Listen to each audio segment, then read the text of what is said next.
Mike, and on this Growth Engine Pit Stop video I want to talk about the blindness of meetings.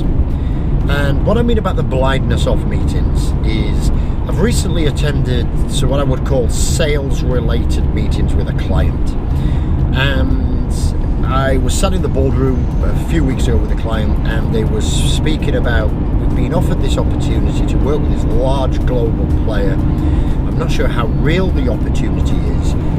However, they're saying this and they're saying that, and we've had our time wasted before, and we don't want to do that here. We're busy enough. Do we think we should progress it? So I asked the team what they thought the best approach was, and they said, well, let's set up a meeting.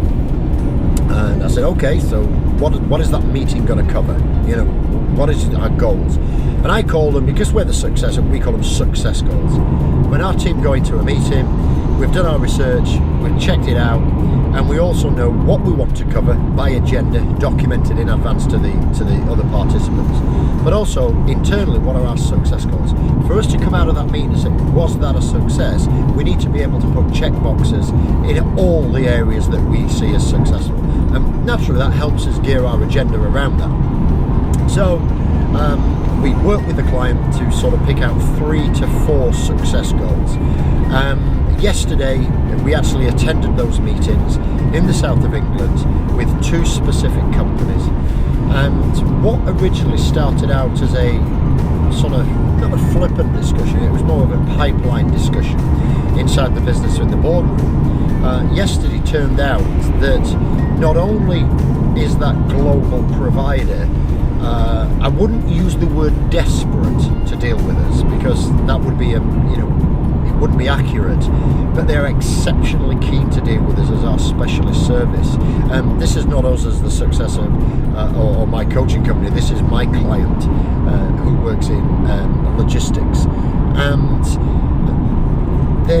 their appreciation for our expertise is so great. There was 3 things that when we came out of the meeting, I spoke with my client and said, how did you feel it went? He said, well, I think it went okay, we hit the success goals. And I asked him to pick out what were the 3 things that they actually said to us that really shone out.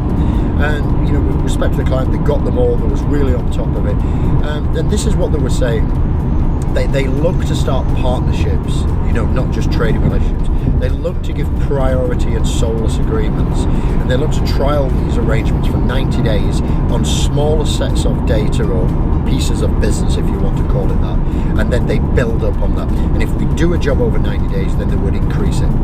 Now, our particular logistics client has, got a certain amount of capacity, and for sake of confidentiality, I wouldn't disclose that here.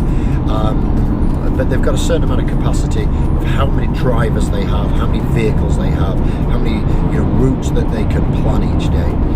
And just the subset of test data and trial account probably equates to something in the region of 15% of our current business.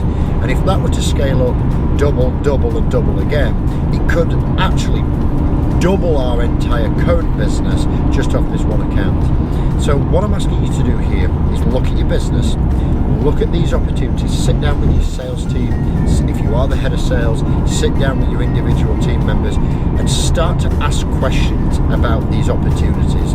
And really what I'm asking you to think about is, what is their biggest opportunity? And here's the killer part. I want to use the word impact and leverage, or the words impact and leverage.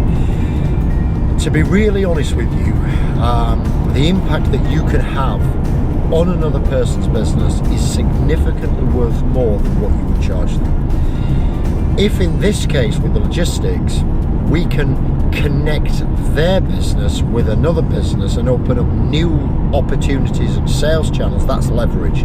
That's business for nothing. Our client's client is already supplying a service. By connecting our business with them, they suddenly open a new channel, and that new channel could be worth hundreds, if not millions of pounds a year. So it doesn't really matter what you charge them. Look at not the price that you can charge or the price of the cost of the services. Look at the value and the impact that it actually makes to the end customer that you're working with.